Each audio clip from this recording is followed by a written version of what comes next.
Well, we were just happy that we finished writing it, so that was kind of... We're going to go say hey to our friend Jimmy. Yeah, I think we're playing on Jimmy Kimmel the night of our record release, so we'll probably do some in LA. There's probably a P.F. Chang's somewhere nearby. Or a Sizzler. Oh, how it's been so long. We're so sorry we've been gone. We were busy writing songs for you. Yeah, we wrote it in Ryan's kitchen at his old house. We were all standing around. He had the line. Standing around eating taquitos that he microwaved up for us. Yeah. And it was just a line that Ryan had, and it's kind of funny because the "We're Still the Same Band" line, I sang that, and I wasn't in the band the last record, so it's like it's pretty cool, pretty funny. It's a nice little tidbit. It was a bummer, but they don't really make a big deal about it because it wasn't even a televised award. So it wasn't that embarrassing. Place, so it's like you kind of find out by some weird old dude from the recording academy. He's like, by the way, you guys didn't win. Oh, hey, tough luck. By the way, you guys never had a chance. Yeah. I know it's sad that I never gave a damn about the weather, and it never gave a damn about me. I know it's sad that I never gave a damn about the weather, and it never... No, it was like the second song we wrote, and we were all happy about 9 in the afternoon, so, we decided to celebrate.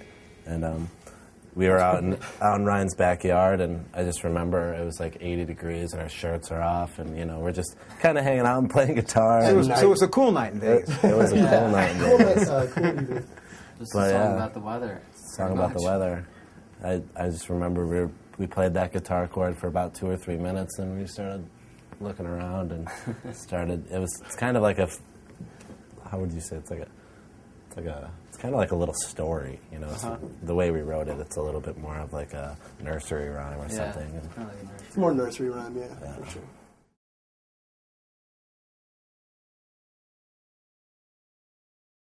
We didn't get any cool stuff, but we did have to wait outside for about 15 minutes because they couldn't find our tickets, so that was cool. And then when we left, we had to walk like 6 blocks back to our car, so that was pretty cool. They weren't going to let us go. Then we crowd surfed. So you did not get back to our car. Star treatment? No. No, they actually pushed us aside to hang out hand on hand. One person, one interviewer, it's actually on YouTube if you want to look at it. One interviewer said that his question to us was, because we only had one hit and we're not really mainstream artists, did we feel awkward being in the situation that we're in? So, maybe. But then I was like, Hannah Montana's there, so whatever. Things have changed for me, and that's okay. I feel the same. I'm on my way. It was kind of written away. What was the note that started it all? C major. C major. I played C major, and that was the first thing he started playing on the drums, and then 4 hours later, the song was done. Yeah. 4 hours. Pretty much. Well, We the changed structure. We changed some of the structure and some of the lyrics. Yeah. That's how we did a few of the songs. We started it that night. We kind of liked the spontaneity of just kind of writing a song and kind of not like writing a verse and then coming back 2 weeks later and trying to put something else to it. We like to. Because if we do that, then nothing ever gets done. So we just kind of have to just be stays like, on the shelf. All right. So. Yeah, that one and 9 in the afternoon were the 2 that we did kind of as a whole band playing and just kind of trying to play something that felt good. It's kind of more of a live song, It feels like that. So it's just really fun to play. Mm-hmm.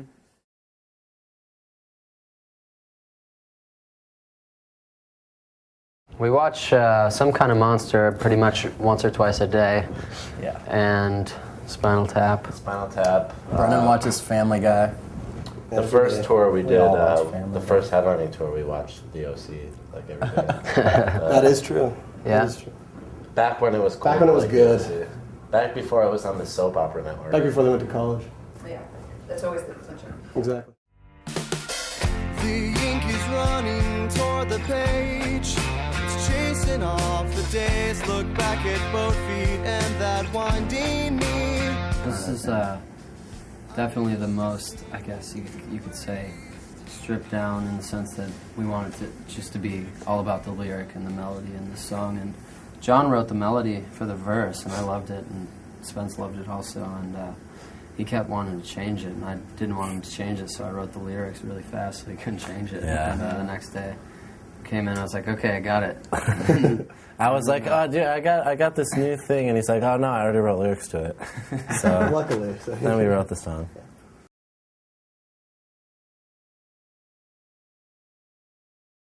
About the coolest thing I ever got was like a pair of silk boxers with the British flag on them. Yeah, someone. Yeah. Tank tops, sleeveless tees, all that kind of All that stuff. good stuff. Send all your tank tops or sleeveless tees To to us. Brendan's my house, because we love those. We got a bottle of Jack Daniels once that we just finished off a couple days ago in our practice. So We got it 6 months ago. Yeah. thanks for that. Those are a few good. So he said, would it be alright if we just sat and talked for a little while? If in exchange for your time, I give you this smile. This one changed a whole bunch, because we wrote this on acoustic guitar. Changed it a bunch once we got into the studio, and the last section that goes for about a minute at the end, kind of just improv on one of the first takes we were playing together, and I just kept going, and then Spencer came back in with the drums, and it turned into this like really cool part. We never really have done anything like that before, and it was really exciting, kind of experimental for us. Very new. Yeah.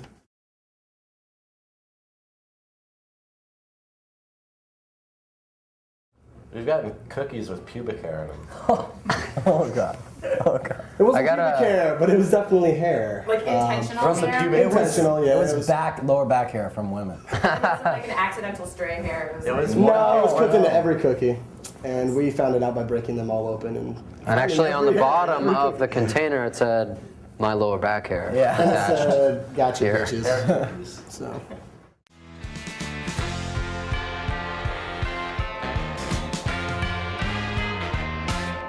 She's the smoke, she's dancing fancy pirouettes. Oh, well, I think that song came about with me, John and Ryan.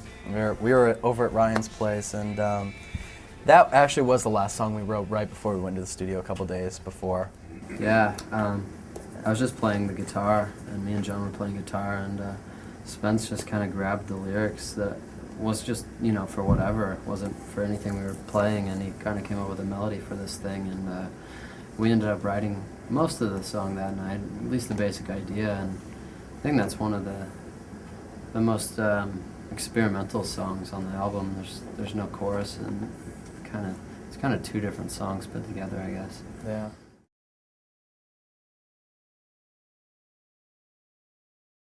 I don't know, I think from all of us, like the last song on the album, it was the last song that we wrote and recorded, and it's, like I said before, also the last song on the album, so...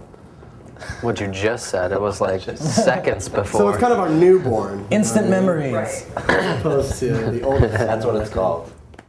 Your melody sounds as sweet as the first time it was sung, with a little bit more character for show. I didn't get it the first few times, and then once I paid attention to the first line, the part that says, allow me to exaggerate a memory to, after that I was like, oh, so all these lyrics are cliche on purpose. Yeah. And then it totally made sense, and then the title even made it more, so he kind of outsmarted me for a minute there. Yeah, it's supposed to be just like a really simple, number with just words that are easily associated, not difficult, Very like nostalgic, very, classic very classic, tunes. nostalgic words.